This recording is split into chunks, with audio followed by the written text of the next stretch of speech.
Oke, halo semuanya. Kali ini saya bakal ngejelasin lebih detail ke folder block helpers ya. Jadi folder block ini fungsinya untuk logic-logic yang digunakan ya. Dan ini khusus untuk logic terpisah dengan UI. Makanya di sini kita buat folder block.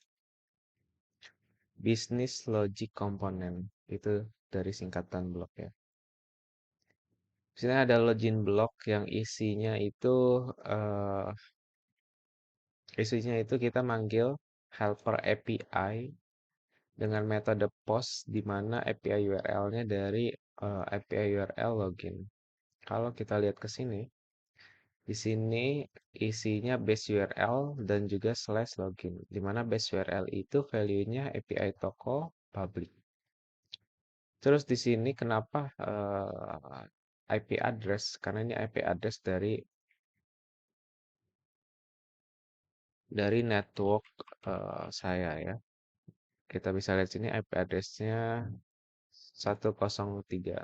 Benar ya, 103. Oke, setelah itu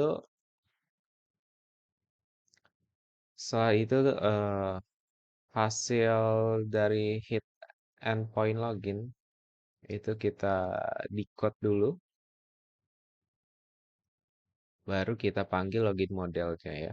Terus kita pass JSON object dari API yang kita panggil. Lanjut di sini ada logout block. Logout block ini fungsinya untuk menghapus data user yang ada di uh, self shared preference ya atau di local storage-nya aplikasi. Jadi ketika data user itu dihapus, dia akan otomatis masuk ke halaman login kembali. Seperti itu. Terus lanjut di sini ada product di mana ada get product, ada add product, update product, dan juga delete product. Get product dia bakal ambil API URL dari list product, isinya base URL slash product dengan metode get. Setelah itu hasil dari API ini kita decode dulu, kita looping baru kita return ya. Setelah itu ada add product. Sini kita manggil create product ya. API create product. Terus isinya atau payloadnya berisikan berdasarkan parameter yang dikirim ya.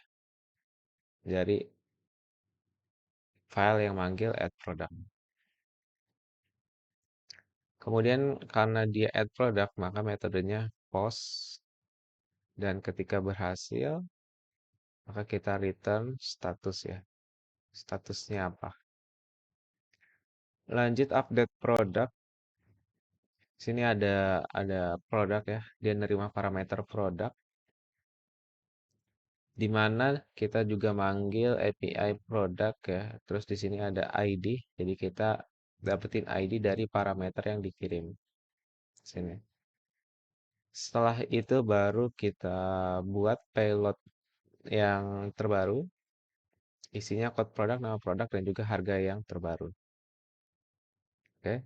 Ini diambil dari parameter yang dikirim di sini.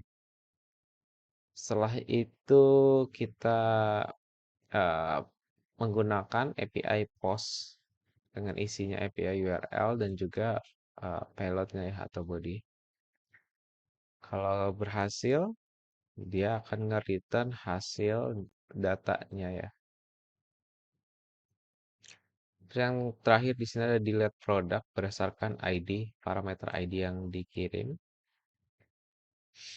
yang diterima oleh fungsi delete product ini. Kemudian kita panggil URL delete product ya berdasarkan ID yang dikirim. Setelah itu kita menggunakan API delete, metodenya delete, langsung hit API URL-nya yang ini. Oke, setelah berhasil, maka dia akan nge-return lagi ya data data apa yang di delete. Lanjut ada registrasi blok. Di sini dia uh, hanya ada fungsi untuk registrasi di mana payloadnya berisikan nama, email, dan juga password. Kalau kita lihat di sini dia ada nama, email, dan juga password. Kenapa nggak ada konfirmasi password? Karena ini tidak diperlukan gitu. Ini hanya untuk validasi saja kalau si user ini memasukkan password yang sama dengan yang sebelumnya yang ada di sini. Yang password, terus baru kita konfirmasi password yang kita ketikkan di field password yang ini. Oke, setelah itu baru kita hit and API URL registrasi ya dengan metode post yang mengirim payload ini. Oke, jika berhasil dia bakal nge-return statusnya ya. Setelah itu, setelah dari blok lanjut ke helpers, di mana helpers ini berisikan pertama ada base URL. Base URL ini API kita ya, endpoint kita. Di sini ada lanjutannya kayak ada registrasi, login, dan list produk. Jadi ibaratnya base URL ini karena kita gunain terus, jadi kita wrap dengan variabel baru base URL, terus kita pas di sini base URL, base URL, base URL, tinggal diubah di slashnya aja. Sini slash registrasi, jadi kita kasih nama variabel registrasi dan seterusnya. Terus juga di sini ada fungsi ya, fungsi update produk di helpers API URL ini. Dimana ketika kita panggil fungsi ini, kita cukup uh, kirim parameter ID dan dia bakal nge-return sebuah URL yang sudah diisi ID. Dan seterusnya ya, di ada show product dan juga delete product. Ya. Jadi eh, kenapa di sini fungsi dan ini variabel? Karena di variabel ini kita tidak membutuhkan ID ya. Sedangkan di fungsi ini kita membutuhkan ID. Jadi kita buatlah sebuah fungsi ya, begitu. Lanjut ada API Dart helpers. Nah, di sini ada post. Post ini dia ngambil dari HTTP post ya. Jadi ibaratnya ini hasil dari HTTP post agar ketika kita ingin gunakan post, kita tinggal manggil ini aja. Tidak perlu ngedefine ulang apa yang ada di dalam sini. Oke, di sini juga ada get, ada delete, dan juga ada return response ya. Ini sesuai status code-nya. Kalau 200 dia langsung nge-return response-nya, kalau 400 dia nge-throw, bad request, dan seterusnya ya. Lanjut ada app exception. Nah, ya, di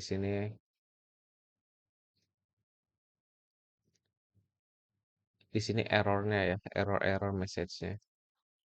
Helpers untuk error message. Lanjut ada user info. Pertama dia ada set token disimpan ke dalam local storage aplikasi tokennya.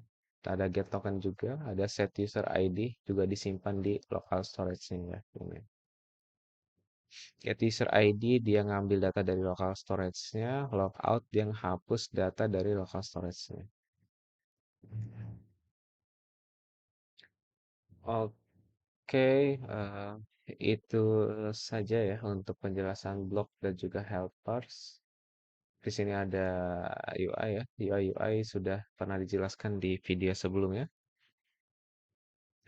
Jadi sekalian aja kita coba untuk registrasi.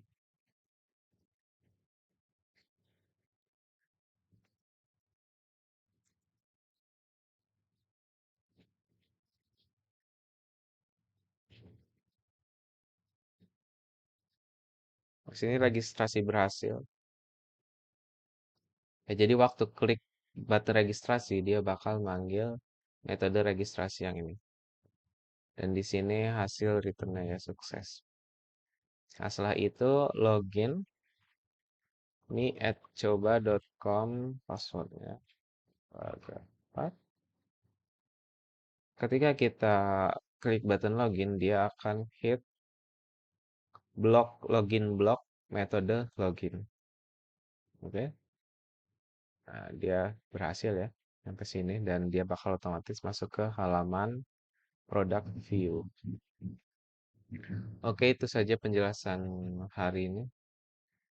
Kalau ada bingung-bingung bisa langsung komen di bawah. Nanti kita coba untuk diskusi lebih lanjut ya. Terima kasih.